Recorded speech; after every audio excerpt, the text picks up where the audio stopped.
Hey, all my Crimsonites, and welcome to the Crimson Cure channel, where we embrace our femininity, increase our womanly values, and celebrate our brothers. So join me on our feminine journey to learn, heal, and grow.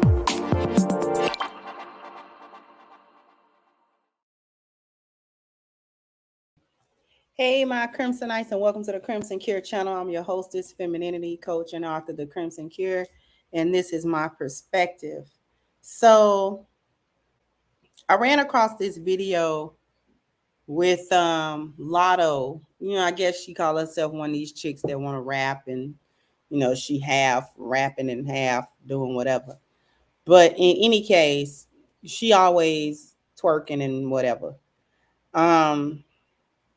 But I wanted y'all to listen to what she had to say as the reason why she ended up getting her body done. So check it out. I don't know. My body was salty.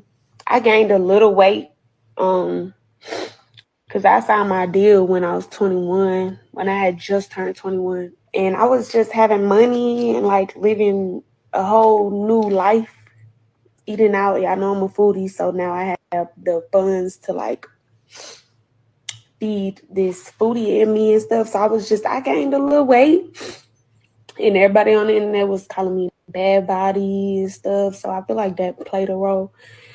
I started being a little insecure about my body, I guess.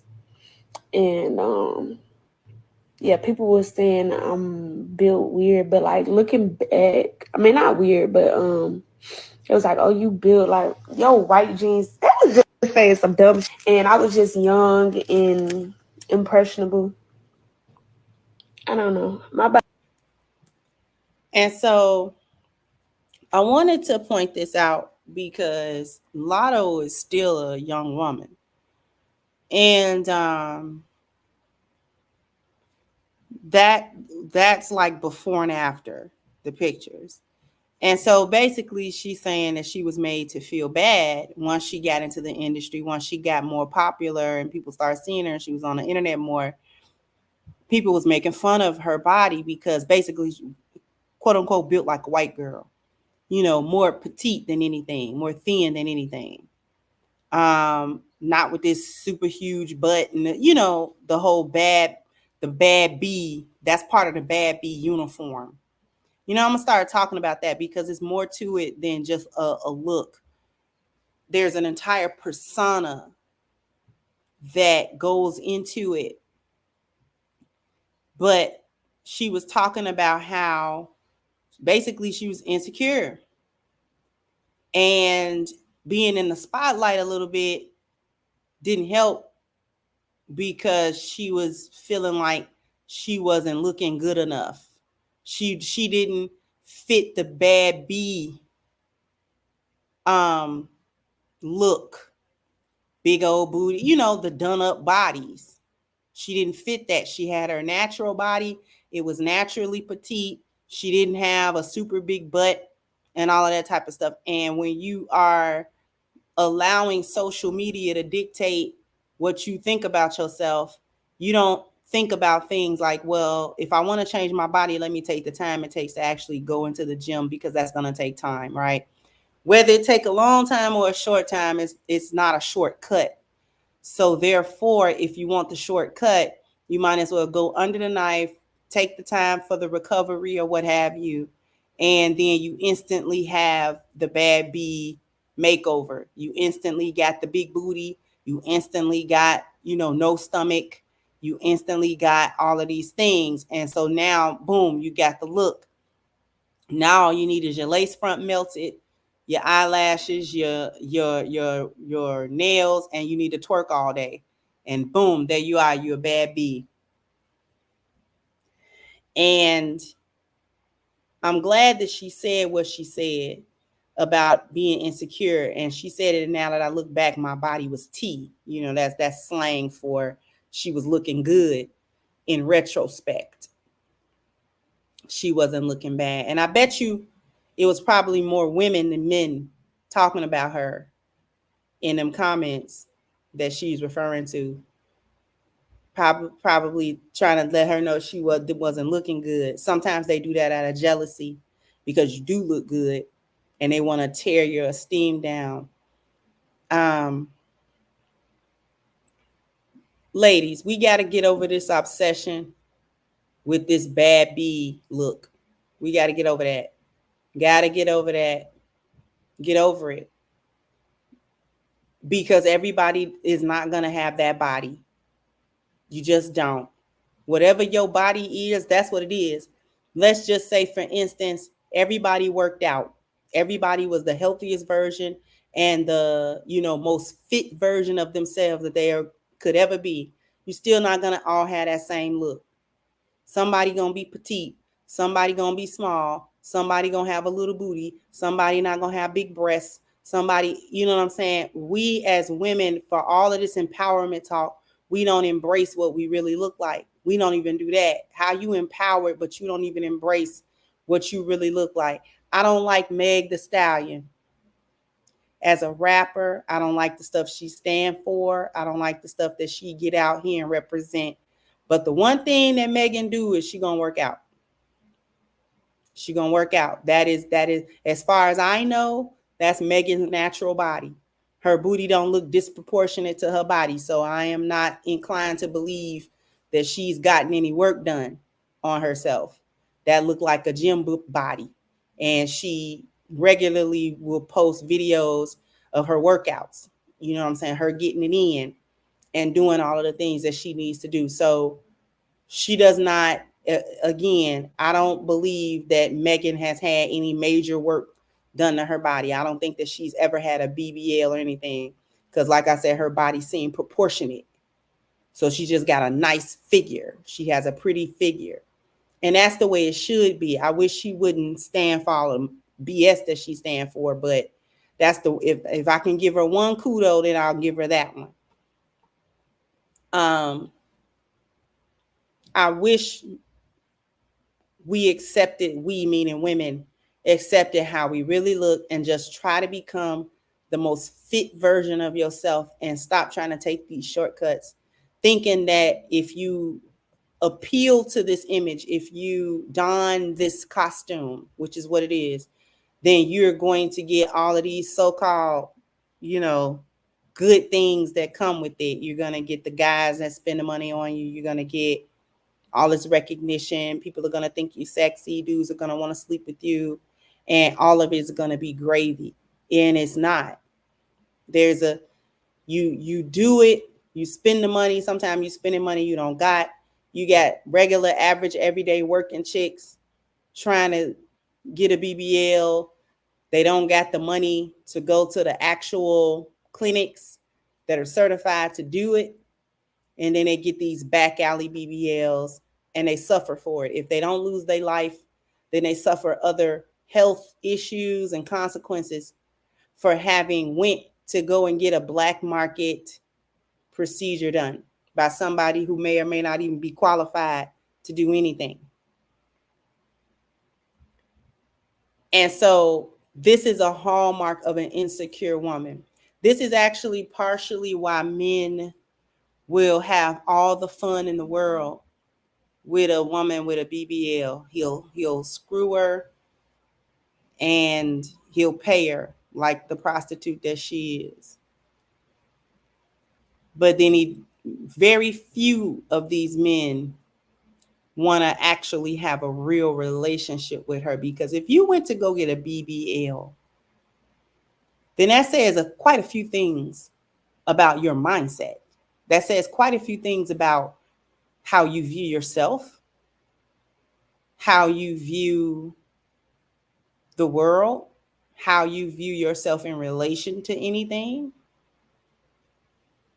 And because of what it says about your mentality, it's typically not good to try to get into a real relationship with you, because if you are the type of woman that's so insecure with herself and has such low self-esteem that you're willing to go under a procedure, under a knife unnecessarily to get one of the most dangerous cosmetic surgeries going on today. Even though doctors have been doing BBLs for the longest, still the reason why it's one of the most dangerous cosmetic surgeries isn't because of the method used by the doctor. It's not because the competent doctor doesn't know what he's doing. It's because you're actually taking fat cells from one part of your body. This is the BBL is like the fat transfer. It's not always a silicone or some inorganic material that they put in you. A lot of times women try to go for a more natural kind of look, natural kind of bounce. So they want the fat transfer. So any of the fat that's around in their abdomen, they try to take that and put it in their butt, thinking that this will give a more natural effect because it's an organic material that's already in your body. That would make sense, except you don't understand how fat cells work. The reason why BBL surgeries are inherently so dangerous, more than other types of cosmetic surgery, is because once you remove those fat cells from their place, they die. Putting them back in your body doesn't prevent the death of those fat cells. Okay? So those cells actually undergo necrosis. They die. And in that death comes the different consequences, the different complications that accompany the BBL, including the smell, right? From the drainage and things of that nature, and just the smell in general, because those cells continue to die. This is why they be going back for another BBL. They go back because those cells die and they actually get flushed out of the body in one way or the other. So you actually lose the BBL. You actually lose it over time. And your body is trying to get rid of those dead fat cells. And if it can't get rid of them properly, it will affect other organs and affect your health in a negative way, because it's now harboring dead cells that it cannot shed because you took them from their place instead of losing them, instead of burning them, instead of making your muscles burn that for energy.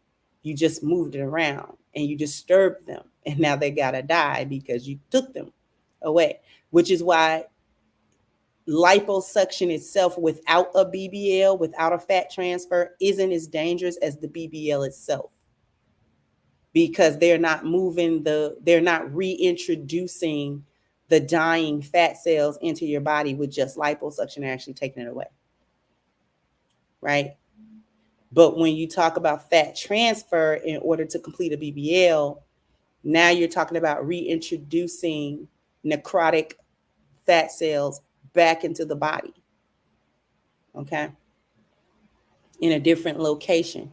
Your body still is going to try to get rid of it, and sometimes it can't, right? So you get sick and all these other things.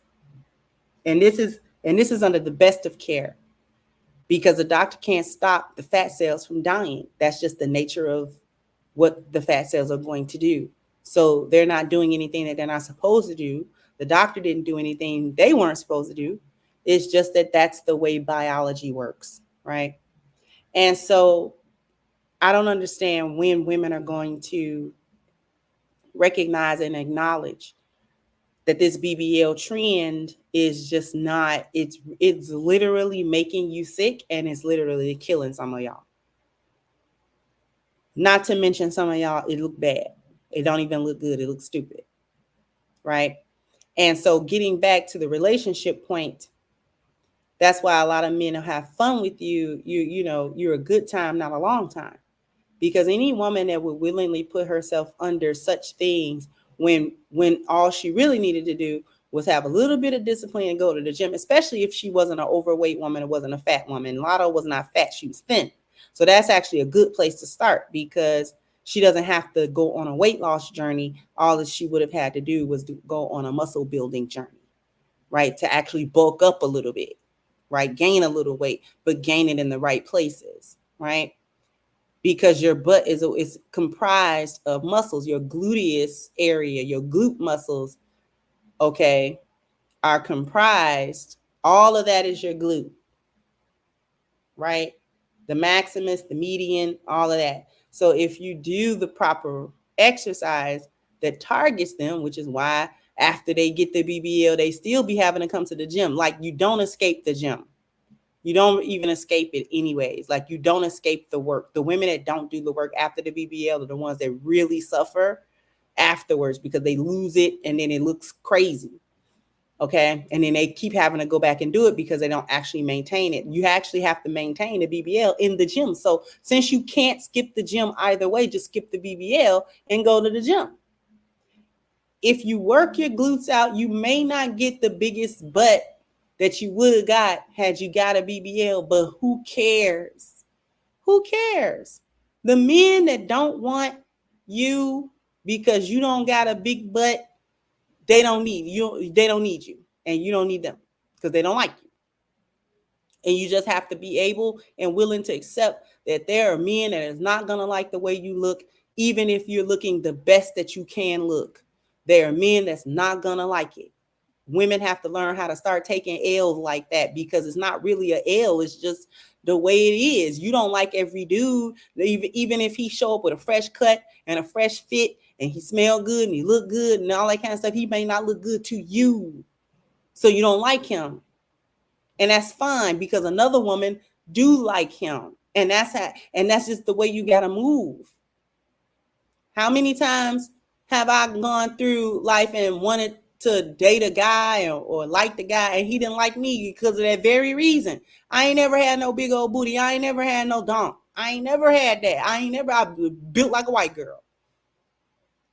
Built like Lotto in that before picture. That was me all day.